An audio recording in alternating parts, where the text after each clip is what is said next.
We already talked about the chaos was Australia Grand Prix off track.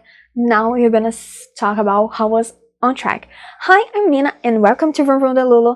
Actually, this is a segment. The channel is just by Nina's lens, my lens. For practice, Mercedes cars was very low and they were like scrapping too much. I was really a little afraid what would happen with the cars.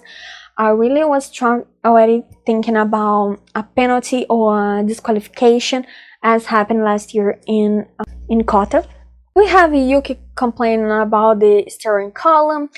We have Lando talk about how the driving was very similar to Miami, that was harder to the left and lighter to the right. We had a red flag because of Max. He had a problem. He said it was an engine problem. It was very quickly. He got back to the boxes. They come back really quickly to the track. There was a strange noise on the Max car after this. Actually, I don't know if it was after this. I just realized this after the red flag. And I don't know if it was about the car or if it was the car on the track, but he don't have any problem after, so I don't know.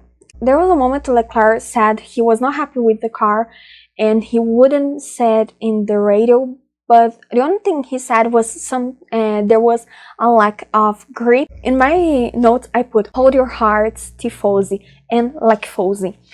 And let's say that was the best prediction I ever did for a Grand Prix. Okay, there's a difference because the Ferraris were with hard tires and the Stakes were with soft, and there is Leclerc, Joe, Bottas and Sainz. And I thought this was so funny, and I really have this theory that maybe Stake cars are not that bad as we think they are. Maybe the problem is the drivers. Besides the pit stop crew, we were able to see Piastri McLaren with Flow Vs. I don't know, every time that a team use Flow Vs, I think it's kind of funny. I don't know why. We have Lando in the gravel, but the car was okay. Fifth practice finished with Max Verstappen P1, Oscar Piastri P2, and Charles Leclerc P3. Let's go now for sprint qualifying. I love how all the drivers wait for all of them to go at the same moment to the track, and they start to complain about how traffic is on the track. That's amazing. I know there is the thing about the window and how the track will be and etc., but it's so funny. Every qualifying is the same thing. There was a moment I was really nervous because it was like 5 minutes to finish the one. Lewis didn't have a time set it up, but he worked it out after. Logan passed to Q2 and Albon not. That was different. Q2 was nothing out of ordinary. In Q3, Leclerc's car turned off getting out of the pit lane. It was a typical Ferrari problem that something should work in some way, but they did something that's working another way. If you know, you know. He was able to turn the car on again, but unfortunately he was unable to set a time, so he got P10. But pole position, Max Verstappen, P2, Lando Norris, and P3, Oscar Piastri. Spring race, the start was aborted and they have to do another formation lap. We're supposed to have 24 laps and we have 23 laps. What happened was a group of photographers were in the place. In the past races they stayed there, but now it's not allowed anymore, and the people who organized the event didn't say to them they couldn't be there. The staff have to go there asking for them to leave. In the next day, photographers receive a mail say, oh, you know the part that there you guys stay in yesterday, we asked for you guys to get out of there. So yeah, now it's official, you guys already know you guys can stay there. We have a photo of this moment from Kim Eilman. Kim is an angel for the F1 fans. In lap 5, we have the start of a very good movement. Max and Lando battling for P1. There was a beautiful moment that Lando passed Verstappen, and then a little after, Verstappen passed Lando again, and with him, he bring Oscar. So Oscar gained P2. Verstappen was complaining about his clipping, and there was a moment in the sprint race that we didn't have the time tower, and that made every fun fan really mad. I was thinking, it's because nothing's happened on the race, then they just decided to take it off for we have beautiful image, or the thing broke. Because even if nothing happening, I like to see the gaps between the drivers. And another thing that I want to talk about is this map. Normally it's right here. Could this thing be all the time here? Please, I like to see where the drivers are. After this sprint, Hülkenberg received a penalty for attempting of overtake on Alonso in turn 3, but he locked up his tires and missed the apex. The car understeered to the very edge of the track, thereby preventing Fernando from turning in and forced the other driver off the track. So for that, he received 10 seconds added to the elapsed sprint time. He was P14, he ended up as P19, and he received 2 penalty points on his super license. Qualifying Q1, my first question was, Logan, what happened to you?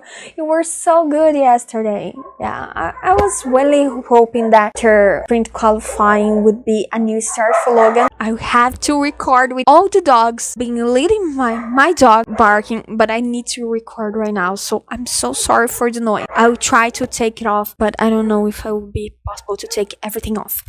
First, Hülkenberg pit lane incident, but has explained for them how they are in the end of the pit lane. There is no very good space. There is a difficult for the team judge how the gap between the cars will be for him get out of the pit lane. So the team was reprimanded. We also have 2 interesting radios from the Williams drivers. Albon said the car is good, but the lack of pace. And Sargent said, we know our difficulties in these conditions.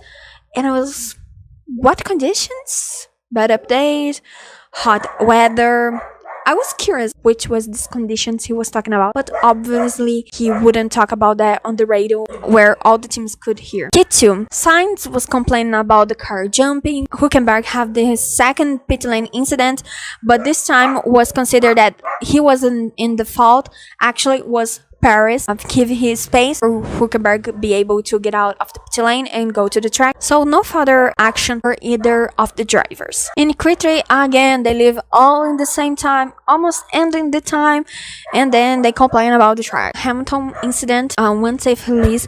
Hamilton was released from the garage is unsafe manner draining a jack and exhausting extractor behind it. For that, Mercedes was fined in 5,000 euros. Leclerc didn't like the sprint qualifying in sprint results, so he said he would risk everything. Maybe he risked a little too much, and he lost the control of the car and get out of the track in a moment. We have Piastri lap time deleted. He was supposed to be P2. I think everyone thought was a ridiculous thing that they did because they put gravel there. Put gravel around the track and let the gravel punish the drivers. You don't have to worry about the track limits.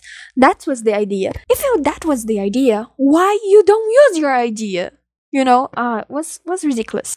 Post-qualifying, McLaren protest against the decision about the Piastri lap time being deleted. The stewards rejected protest, so McLaren lost 2,000 euros. And also, Yuki Tsunoda was fined 40,000 euros, which 200,000 euros is suspended for remainder of 2024 season on conditions that no infringement of nature occurs because of inappropriate comments made on team radio.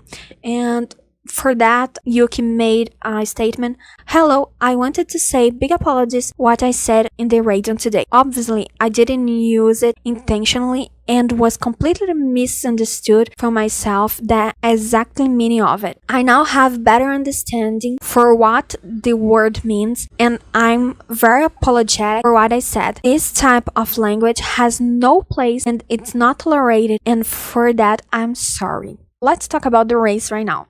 We have Joe starting from the pit because he changed his setup. We have a moment, an incident there between Paris, Piastri and Leclerc. Paris was in the right, Piastri in the left, and Leclerc was in the middle. From this moment, Leclerc's front wing was broken, so in the lap 1, he went to the box, changed the front wing, and he also changed the tires for hard tires. It wasn't working that well for Ferrari, so soon in the lap 16, he changed again for medium tires. And these movements were so bad for the driver 16. He was so behind and the gap was so high that there was a moment that a lot of drivers went to the pit, and he was only able to get close in the gap and not to pass anyone. There was a time he was overtook by a Williams, and I want to die at the time. There was a moment that in Ferrari radio they said to Leclerc that they were forecasting that he would end up in the points. Almost that happened. He actually finished in P11. There was a time that Alonso tried to overtake Joe and was in the dangerous way, so Alonso got 10 seconds penalty, and that made me question what's happening to Alonso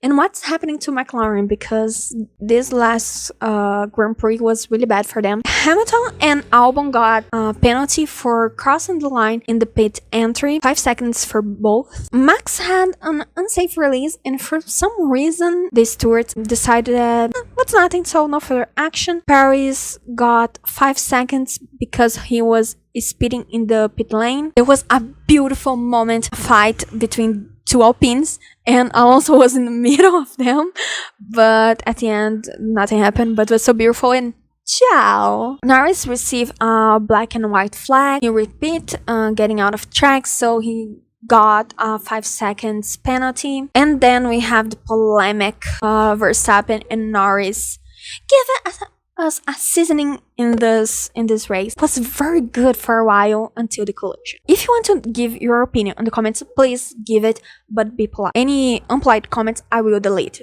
Max bring back some movements there are from his old version, and because he do that a lot in the past, they are forbidden in F1, and for doing that he received 10 seconds. I thought that was very light penalty because of that. I will let in the description a video talking about the moment. It's sad to see what happened, etc. It's more sad to see how fans are reacting to this. Lando could avoid, I think he could if he had more time, but I think that was more in Verstappen's hands than Lando. There's another video that happened something similar in the past between Max and Leclerc.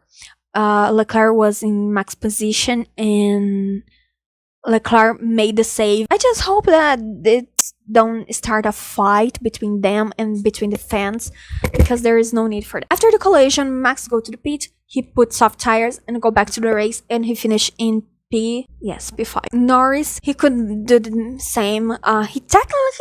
He DNF, but in the official he finished because they add the 5 seconds from his penalty, like he finished 7 laps behind, so not any punishment for Silverstone Grand Prix. Talk about George have an opportunity and he won. Oscar made an amazing move, overtaking Sainz and got P2, and Sainz P2. Driver of the day, Lando Norris, I think would be Lando or Charles, and both of them would be amazing, because Charles, there was a point he was P20 and he ended up in P11 with horrible moments for Ferrari. Fast lap was Fernando Alonso with 1:7.694. Fastest pit stop was Ferrari with 1.95 seconds. Result of the race from P1 to P20. George Russell, Oscar Piastri, Carlos Sainz, Lewis Hamilton, Max Verstappen, Nico Hülkenberg, Checo Perez, Kevin Magnussen, Daniel Ricciardo, Pierre Gasly, Charles Leclerc, Esteban Ocon, Lance Stroll, Yuki Tsunoda, Alex Albon, Valtteri Bottas, Zhou Guanyu, Fernando Alonso, Logan Sargent, and Lando Norris. So I hope you guys like it. Don't forget to subscribe, give a thumbs up, like your comment. The day after this video go on air, I will post the video about the Silverstone Grand Prix and some of my predictions about the news we're gonna receive and we're gonna talk about on the Grand Prix. So see you soon.